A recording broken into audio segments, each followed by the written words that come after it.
I quit an 8-cup-a-day caffeine addiction. I'm going to show you how I did it and why I did it. I'll share my experience honestly, the good, the bad, and the awful. And I'll give you my tips so you can quit this habit too. Stick around until the end because I'll share the most important lesson I learned from this experience. But before we start, here I am, 48 hours after taking my last sip of delicious coffee. And I'm in a world of pain. No joke. But let's start from the beginning. First, I want you to imagine how you'd feel if someone or something stopped you from having your first cup of coffee in the morning. If you're like me, it wouldn't be a pretty scene. I'm sure you've heard people say, "I can't do this until I've had my coffee. I can't do that until I've had my coffee. Don't talk to me until I've had my coffee. I can't focus until I've had my coffee." I'm sure you've heard people say things like that. But don't you think that's a little strange? Doesn't that set off an alarm in your mind, signaling a possible dependency? Studies from Johns Hopkins Medicine state that caffeine isn't just a stimulant. It's a psychoactive drug that can cause physical dependence. So why am I quitting? Well, for a few reasons. But first, because I'm completely addicted. The Oxford Dictionary defines addiction as being physically and mentally dependent on a specific substance. Maybe you think that's an exaggeration. And I've talked to people who told me, "I don't know what you're talking about. I can take coffee or leave it. It makes no difference to me." But for me, personally, if I don't have caffeine, I get restless, irritable, and lose focus. Then I start experiencing physical withdrawal symptoms, which we'll talk about later. There's both a physical and a mental dependency. And if you can't relate to this, you're probably not really addicted to caffeine.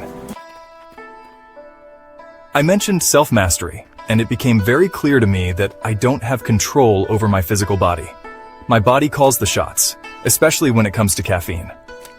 When I wake up in the morning, my first thought isn't about my day, my goals, or even a gratitude practice. It's literally coffee time.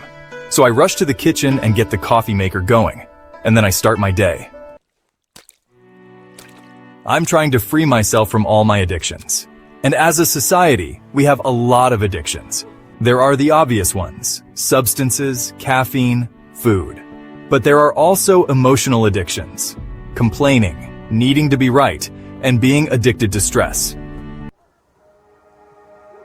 A year ago, I was in the same position I'm in now, wanting to quit caffeine. I was so tired of it. And I actually quit for 4 months, and I felt great, but I made a mistake. I really felt like I'd lost something. I didn't change my mindset. I kept thinking about what I gave up, what I lost, and I longed to have it back. So, of course, when I found myself on vacation with friends, watching the sunrise, everyone drinking delicious cups of coffee, I gave in and had one. And then I fell back into addiction because my motivation wasn't strong enough. I focused on what I lost, not what I gained. But this time, my motivation is strong, and I want to quit for good. We all have a complete system: physical, emotional, mental, and spiritual bodies. And my coffee addiction affects all 4 aspects. I'm physically dependent on caffeine, which affects my mental clarity and gives me brain fog when I don't get it. It affects my emotional balance. If you don't believe me, try going without caffeine and see what happens. Every time I grab a cup of coffee, instead of dealing with my discomfort, I'm choosing dependency over growth. So this journey isn't just about breaking free from caffeine. It's about discovering what I'm truly capable of and pushing past the limits I've set for myself. I truly believe we need to challenge ourselves beyond our comfort zones. And trust me, quitting caffeine is way outside my comfort zone. It's in my discomfort zone. So, I should probably quickly explain what caffeine actually does to our brain and nervous system. Our brain has adenosine receptors.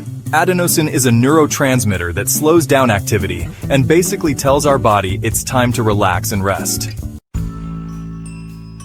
But caffeine's molecular structure is almost identical to adenosine, so it binds to those receptors, blocking the body's natural signal to rest and keeping us in a state of alertness and energy.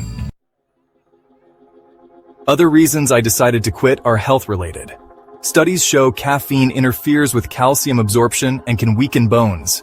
Caffeine also affects hormones, increasing cortisol levels by about 30%, interfering with insulin sensitivity and reducing fat burning. For menopausal women, it worsens symptoms like hot flashes and heart palpitations. It also disrupts sleep, even for those who think they sleep well. It affects sleep depth, preventing proper recovery. Plus, it can increase anxiety and harm mood stability. Now, how did I quit? I went cold turkey, no tapering. I did it during my vacation because there's no way I could do it while working. Many people recommend cutting back slowly, but that only made me think about coffee even more. The first few days I felt extreme fatigue, headaches, irritability, and even mild depressive symptoms.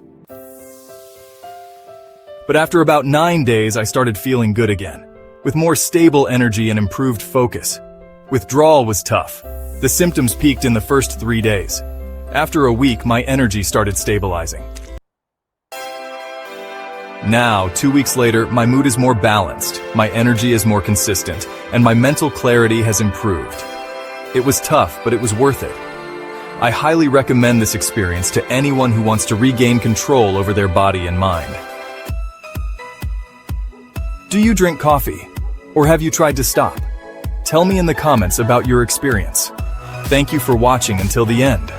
Don't forget to leave a like and subscribe to the channel. Take care, and see you in the next video.